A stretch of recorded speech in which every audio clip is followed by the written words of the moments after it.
So ayan mga kasukay, mga kalingap, si Arjen mismo yung pumili ng kanyang susuotin sa kanyang dibo. Sobrang maganda yung kanya napili. Magaling niyang pumili mga kasukay, mga kalingap. At kitang-kita po natin sa kanya yung tuwa at kagalakan dahil ngayon lang siya magse-celebrate ng kanyang birthday na ayan, medyo bongga mga kasukay, mga kalingap. Kaya sobrang exciting ni Arjen mga kasuki. At kasama dyan syempre si Kalingap Edu. Hands-on sila sa pag hanap ng mga susuotin at yung mga gagamitin sa dibon ni Arjen mga kasuki, mga kalingap. At eto, nalaman natin kay Kalingap Edu na alamin natin ano ba yung masasabi ni Kalingap Edu. Sabi, excited si Arjen ngayon. Kasi ngayon pa lang siya makaka-experience ng ganito. Sakto dibo pa niya talaga, i-celebrate. Para naipon yung kanyang birthday, para naipon yung lahat ng birthday niya tapos dito napunta. Kasi ito sobrang ganda ngayon ng Hindi ko rin nakalain na magpapaganito ako sa isa sa mga beneficiary ko. Pero pinagbigyan ko na lang rin kasi bihira naman po Bihira naman niya matanggap. Makuha yung ganitong klaseng celebration. Mag-celebrate ang birthday niya kasi di daw baga po siya naghahanda. Kawawa naman po. At yan, para maging memorable sa kanya, yan, ginandahan na natin.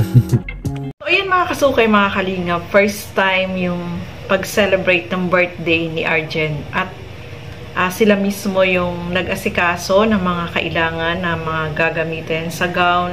Lahat, yung mga gagamitin sa dibo ni Arjen. At sabi nga ni Kalingap Edu is first time niya na gumawa ng ganito sa kanyang beneficiary, Hindi niya daw akalain na makakagawa siya ng ganito na makapag-celebrate yung beneficiary niya na medyo bongga, mga kasukay, mga kalingap. Kasukay, mga kalingap, first time din ni Kalingap Edu na mag-asikaso ng mga ganitong okasyon, especially dibu. Kaya sabi nga niya is wala siyang alam kung anong ba yung mga kailangan. At syempre, nagtulong sila ni Arjen para maasikaso kung ano man yung dapat na asikasuhin dito sa dibo ni Arjen, mga kasukay, mga kalingap. So, ituloy pa po natin. Sa flower, mga kasukay, mga kalingap, ang ganda ng flower, Sa pan-decor, syempre, meron yan. Hindi mawawala. At yung pag-giveaway, hindi po yan mawawala sa dibo. At eto pa, alamin natin, saan ba gaganapin ang dibo party ni Arjen? Alamin po natin.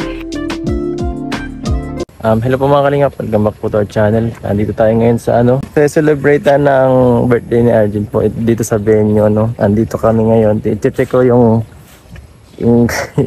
ginawa nila kasi siyempre nag-aalala tayo kung okay ba yung nangyari. Kung okay yung ginagawa nila ngayon, baka may mga problema, kailangan nating tingnan. Kasi baka mamaya pupunta natin wala pala. Ang hirap na. Ang tagal natin pinaghandaan,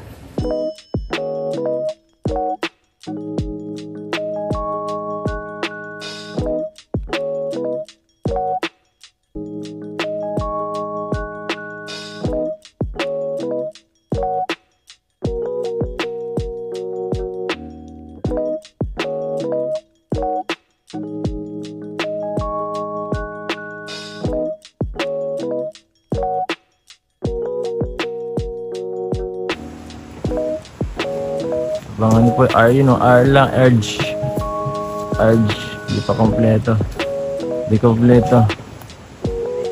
Kulang pa. Mamaya po, sigurado, puno na yan.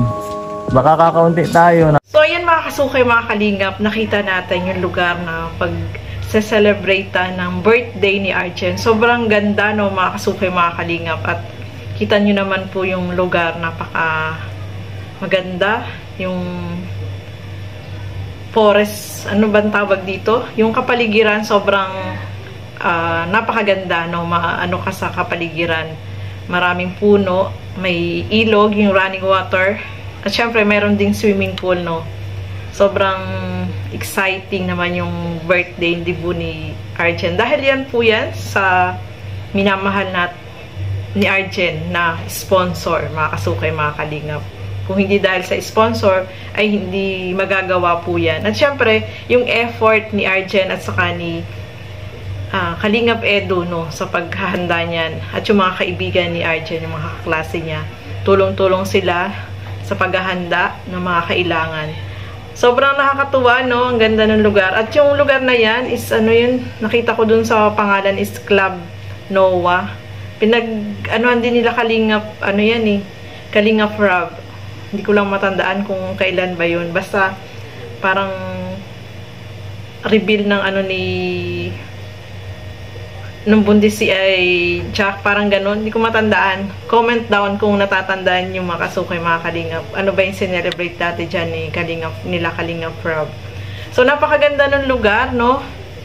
Nakakatuwa naman.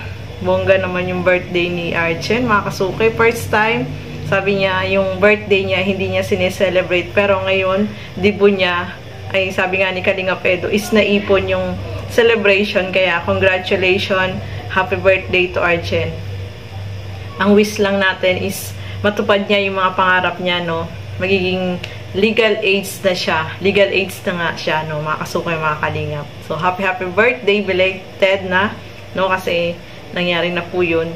So, ayan. Happy for you, Arjen, kasi kung hindi ka nagsiselebrate ngayon naman, dibo mo ay talagang bongga yung birthday mo. So, maraming salamat po kay Kalingap Edu. At syempre sa sponsor, kay Sir Lito, no? Kung hindi dahil sa kanya, hindi magkakaroon ng birthday celebration itong si Arjen. So, ayan. Maraming salamat po sa inyong panonood at abangan po natin yung mismong birthday party.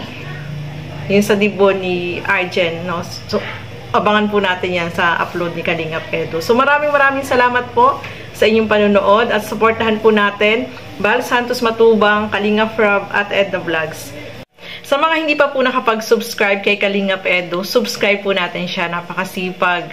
Talagang yung pagcha-charity niya ay talagang ano po siya.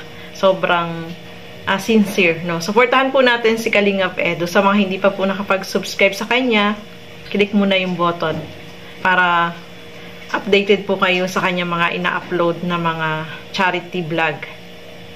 At yung aking YouTube channel, Gandang Emmy, sa mga hindi pa po nakapag-subscribe, please subscribe and please hit the notification bell para lagi po kayong updated sa aking mga ina-upload na mga reaction video. Maraming salamat po at hanggang sa muli. Bye-bye!